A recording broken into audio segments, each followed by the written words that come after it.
كامل.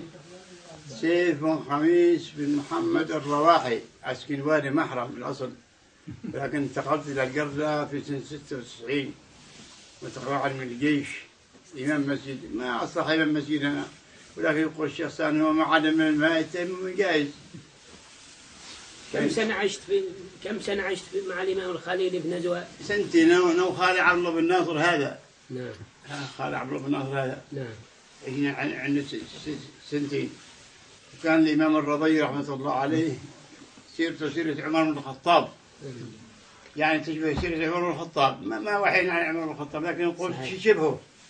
شيء تتكلم من بقايا. نعم. كنت حاضرين عليها. بقايا الإمام من غرائب الإمام رحمة الله عليه والقصص. كانت زوجته يوقع بن سيف بن سليمان الرواحية من بلد السيح من وادي محرم. نعم. طرش حد من أولاد أخوها ناصر بن سالم بن سليمان بن عمير يشيلها شوية أرز. قالت له طب فتح الإمام. قالت له قال الإمام قالها يجوعني أرز. قالت له تقول له هذا أرز أنتم هالغداك ولا حد عندك أنت؟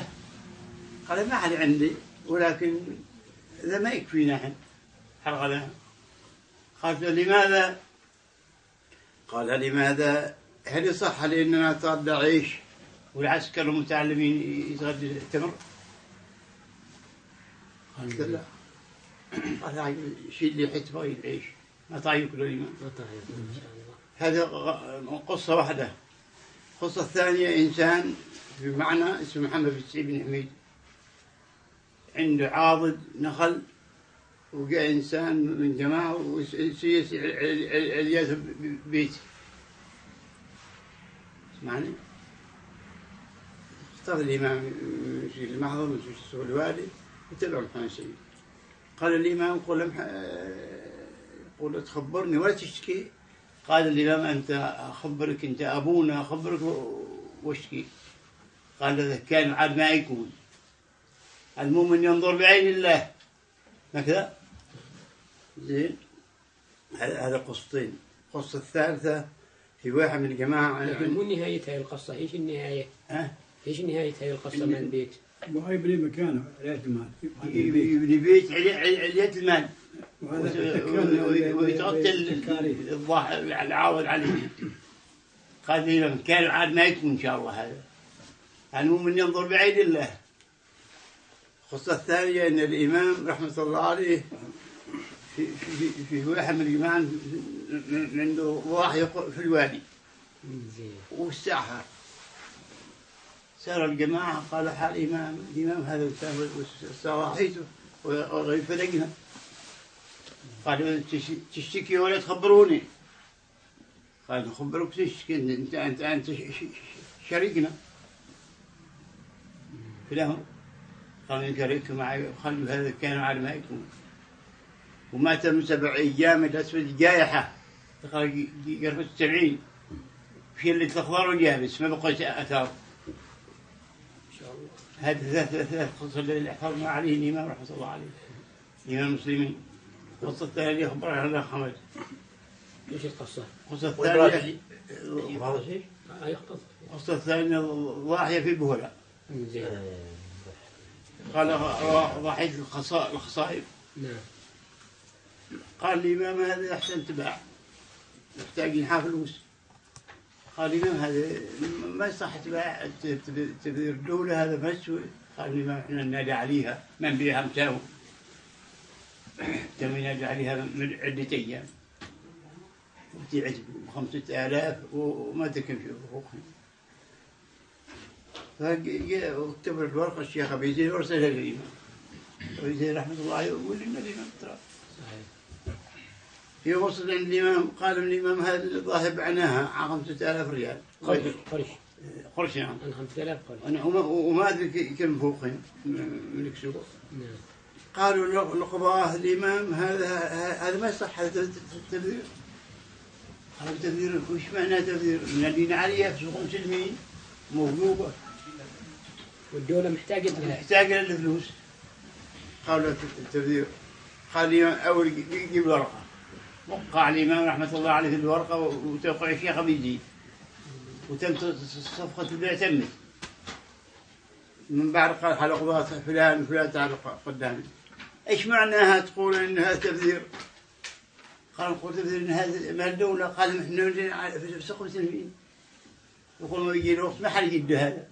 ونحن الدولة. احنا عند الدولة. هو الدولة. هو الدولة. هذا مقصودي رحمة الله عليه. زي ما شيء طلعت على من القصص من شان حد يتحاكم قدامه. حد نعم. شيء من القصص تحفظ. حفظ هذا بن كلبان. ذبحوا أولاد من ناسهم 5 أنفار. ذبحوهم سكاكين. من ذبحهم؟ ذبحهم بن كلبان. بن كلبان. أولاد عمهم. ما شاء الله. وجابوها عند الإمام وقررهم الإمام. عمو بن عبد الله الراشدي يحفظها مثله. سيله. موجودة في أثر الدنيا عن موتنا. زين. قال لهم الإمام فعلته؟ قال فعلنا. قال عليكم ذبح. النفس بالنفس والعين بالعين والأنف والسن بالسن والجروح قصاص. ماشي واسطة ماشي واسطة ما شيء. فالإمام أمر عليهم بالقتل.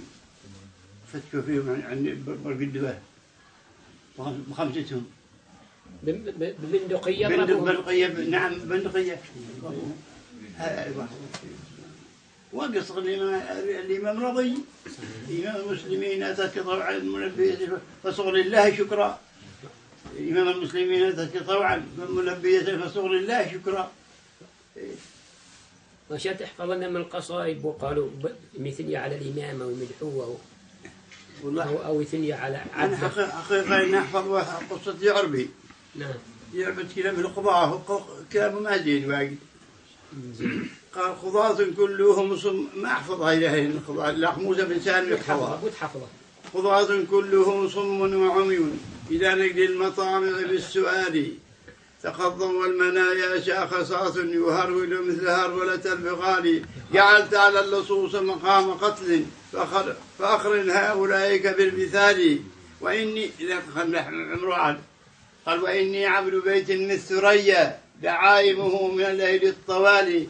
كسوها رفعة برا وبحرا وكان بصيصهم ضرب المثالي. لا عذره. مو قال الإمام رد عليه. ما خلى شيء. ومشكلة في القضاء بعدهم. زي ما حدثنا عليه ما شئت تحفظ من القصائد ويثني على الإمام محمد. وعدله ما شئت تحفظ من القصائد. أنا أحفظ قصيدة ناصر بن سالم بن سليمان أخو موسى. زين. ما يحفظ بيت واحد بس يحفظ منها. بس. هي يقول إمام الهدى بحر الندى مفني العدا مسقي العدا كؤوس الردى أنعم برقعة وأوقفي بسابدية. هذا بحفظها البيت. بحفظ ما شيء قصيدة ثانية ما شيء. واجد قصائد. لما تقرأنا قال لنا قصائد. ما أحفظهن.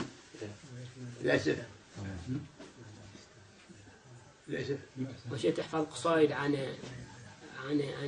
الشيخ الحارثي. الشيخ عيسى. ولده محمد عيسى. محمد عيسى ما تحفظ شيء قصائد عنه. ما أحفظ أبياتها يقول وصل قرة قال هب أو لم تهب ما ننثني عن قصرنا لو يمرنا الماء. هب أو لم تهب الغرب يعني الهواء. زين. الشمال. زين. ما ننثني عن قصرنا لو يمرنا الماء. ما أحفظ الشيخ أنا ما عندي حفظ واجد. وعلمك السماحة والرضا. بارك الله فيك. أحسنت. ملح هذا سد. يوم وصل القضاء وبالي بدير أحمد هذاك أحفظ قصة بنت خالد بن الواحد الغربي. زين. قال مدينة الشيخ بن عبد الله الحارث أرثاهم. زين. قال حسرة في القلوب تضحي وتمسي وأعز نفسي عن عزاء التأسي. صيحة بالكرام تجلت في مساء من النهار من آل عبسي. هم عمادي وهم ذخيرة نفسي وهم سيفي إذا بليت وترسي. وهم الأفضلون إن عز أمري وهم عمادي وسيفي وترسي كم لهم في العلا وثبات صدق عاليات لها النجوم ترسي. احفظها سنت شكرا. ليه مراسل القضايا حكمه ختامها مسك، ختامها مسك ذي. هذه مراسل القضايا حكمة ثقيلة ما تحفظها. راسل الشهر رقيه من بيئة محامي الفارسي. لا قال ابن رواحة. أنا مسؤول فرشي.